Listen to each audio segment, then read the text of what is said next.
ओम गंग गणपतये नमो नमः। श्रीमद् वाल्मीकि रामायण सुंदरकांड 25वां सर्ग। राक्षसी को बातें मानने से इनकार करके शोक संतप्त सीता को विलाप करना। जब क्रूर राक्षसियां इस प्रकार की बहुत सी कठोर और क्रूरता पर बातें कर रही थी, उसी समय जनक नंदिनी सीता अधीर होकर रो रही थी।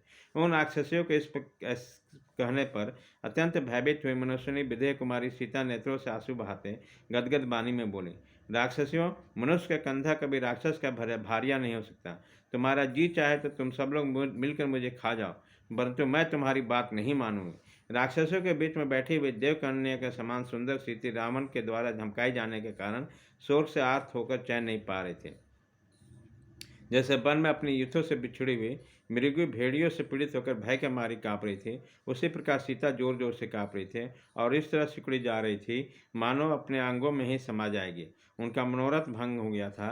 वो हताश होकर अशोक वृक्ष की खिली हुई विशाल शाखा का सहारा लेकर शोक से पीड़ित होकर अपने पतिदेव का चिंतन करने लगे। आंसुओं के प्रवाह से अपने स्थूल रुजों का अभिषेक करते हुए चिंता में डूबी हुई थी। उसी समय शोक पार नहीं पा रहे थे। प्रचंड वायु के चलने पर कंपित होकर गिरे हुए केले के वृक्ष की भांति राक्षसियों के भय से त्रस्त होकर पृथ्वी पर गिर पड़ी। उस समय उसके मुख की कांति फीकी कर गई। उस बेला में कांपती हुई सीता के विशाल और घनीभूत बेनी भी कंपित हो रही थी, इसलिए रेंगती हुए सर्पणी के समान दिखाई देते थे। वो शोक से पीड़ित होकर लंबी सांसें खींच रहे थे तथा क्रोध से अचेत से आर्त भाव में आंसू बहा रहे थे। उसी समय मिथिलेश कुमारी इस प्रकार विलाप करने लगी, हा राम, हा लक्ष्मण, हा मेरे सासु कौशल्या, हाय यार सुमित्रे। बारंबार ऐसा कहने से दुख से पीड़ित होकर भामिनी सीता रोने बिलखने लगी।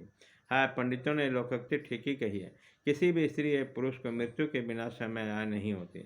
तभी मैं श्री राम के दर्शन से वंचित इन क्रूर राक्षसों द्वारा पीड़ित होने पर वे मुहूर्त भर भी जी रही।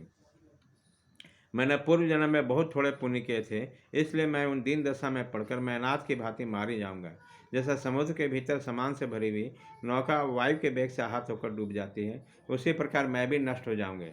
मुझे पतिदेव के दर्शन नहीं हो रहे हैं। मैं इन राक्षसियों के चंगुल में फंस गई हूँ और पानी के थपेड़े से आहट होते कटते हुए अंगारों के समान शोक से छीन रहे। आज जिन लोगों को सिंह के समान पराक्रमी और सिंह के चाल वाले मेरे कमल दल लोचन कृतज्ञ प्रेरणाती प्राणनाथ के दर्शन हो रहे हैं, वह धन्य। उन आत्मघाती भगवान श्री राम से बिछोड़कर मेरा जीवित रहना उसी तरह सर्वथा दुर्लभ है जैसे तेज बीज का पान करके किसी को जीना अत्यंत कठिन है।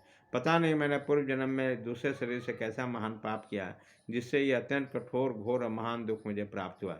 इन राक्षसियों के संरक्षण में तो मैं अपने पुराना नाम श्री राम को कदापि नहीं पा सकते, इसलिए महान शोक से घिराई और इससे तंग आकर अपने जीवन का अंत कर देना चाहती हूँ। इस मानव जीवन का प्रत्यंत को धिक्कार है, जहाँ अपने इच्छा के अनुसार प्राणों का भी परित्याग नहीं किया जा सकता। इस प्रकार श्री वाल्मीकि निर्मित आस रामायण आदि काम सुंदरकांड में 25वां सर्ग पूरा हुआ।